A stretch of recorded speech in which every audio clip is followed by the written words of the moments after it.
Hi అండి అందరికీ. ఈరోజు మా అమ్మ స్పెషల్ ఏం వండుతుందో చూద్దాం రండి.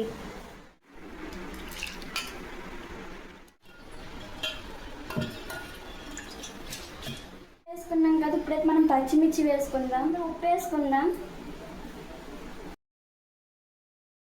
కొంచెం అంత జీలకర్ర. ఇప్పుడు మనం దీన్ని మిక్సీ పట్టుకుందాం. వాటర్ పోసుకొని మిక్సీ పట్టుకుందాం. సరే, ఇప్పుడైతే మనం మిక్సీ ఆన్ చేసి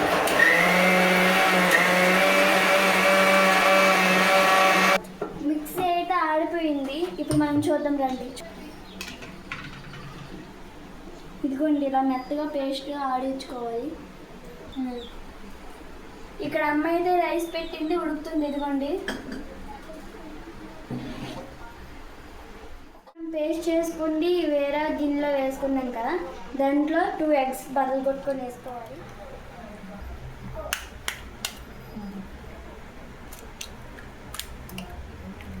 ఇప్పుడు మనం ఇది గుడ్లు బదులు కొట్టుకొని వేసుకున్నాం కదా, ఇప్పుడు దీన్ని కలుపుకుందాం. మిక్స్ చేసుకోవాలి దీన్ని ఇలాగా. ఇప్పుడైతే మనం స్టవ్ వెలిగించుకొని పెనం పెట్టుకోవాలి. ఇది హీట్ చేయండి.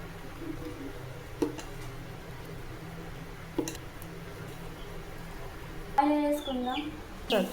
చుట్టూ దోశ వేసాం కదా, ఇప్పుడైతే ఆయిల్ వేద్దాం.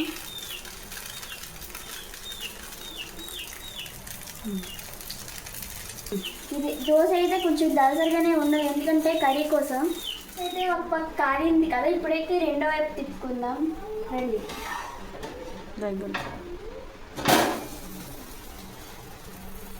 చూడండి అంత క్రిస్పీగా. కొంచెం చింతపండు నానబెట్టుకోను. మీకు చెప్పాలి, వంటే మా అమ్మ చేస్తుంటే నేనే వీడియోకి చెప్తున్నాను.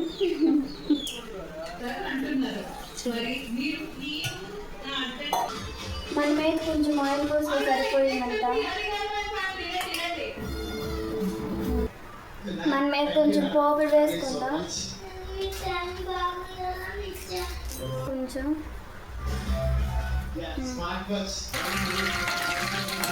దీన్ని మనం ఇలా కలుపుకోవాలి. కొంచెం పక్కకుండా కలుపుకోండి, తుల్లిపోద్ది.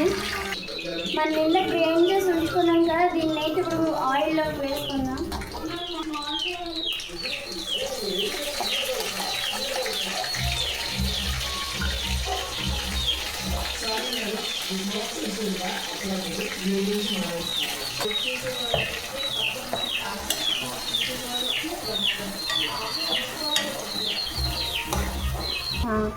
ఇప్పుడైతే మనం దోసగా వేసుకొని పక్కన నుంచి, ఇంకా దీన్ని అయితే ఇప్పుడు మనం చిన్న చిన్న ముక్కలుగా కట్ చేసుకుందాం కర్రీలో. కానీ ఇదిగోండి,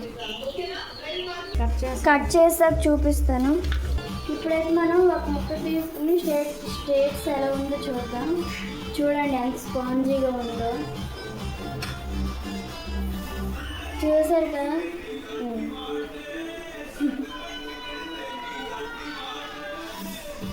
చాలా బాగుంది. ట్రై చేస్తే మీరు కూడా ట్రై చేయొచ్చు. చాలా అంటే చాలా బాగుంది. ఇలా తినడం కూడా చాలా టేస్టీగా ఉంది. ఇంట్లో మనం కొంచెం ఉప్పు వేసుకోవాలి, సరిపడినంత కారం వేసుకోవాలి, మనం కొంచెం ధనియాల పొడి వేసుకోవాలి. కలుపుకుందాం.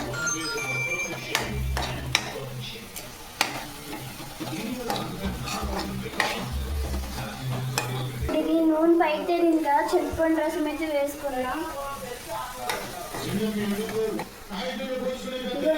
రసం వేసుకుందాం.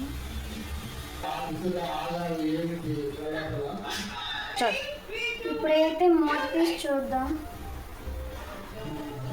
ఇదైతే ఇప్పుడు తెరగబడుతుంది కదా, ఇప్పుడైతే ఈ ముక్కలు మనం వేసుకోవాలి.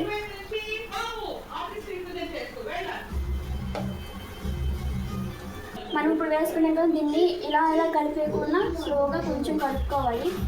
తెరబడుతున్న సమయంలో వేసుకుంటేనే ముక్క విరుక్కన్నా ఉంటుంది, గట్టిపడుతుంది. మనం మూత తీసి చూద్దాం. దీని చుట్టూ ఆయిల్ తేలిందిగా, ఇప్పుడైతే మనం స్టవ్ ఆఫ్ చేసుకుందాం. మీకైతే నేను టేస్ట్ ఎలా ఉందో చూసి చెప్తాను.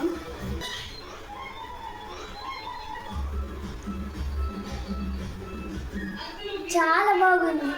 సేమ్ ఫిష్ కర్రీ ఎలా ఉంటుందో అలాగే ఉంది టేస్ట్ అయితే, కాకపోతే చేపలే లేవు దీంట్లో. చాలా అంటే చాలా బాగుంది. ఇది సమయానికి ఏమీ లేకపోతే ఇంట్లో ఇది ట్రై చేయొచ్చు. 5 minutesలో అయిపోయే వంట అనుకోండి.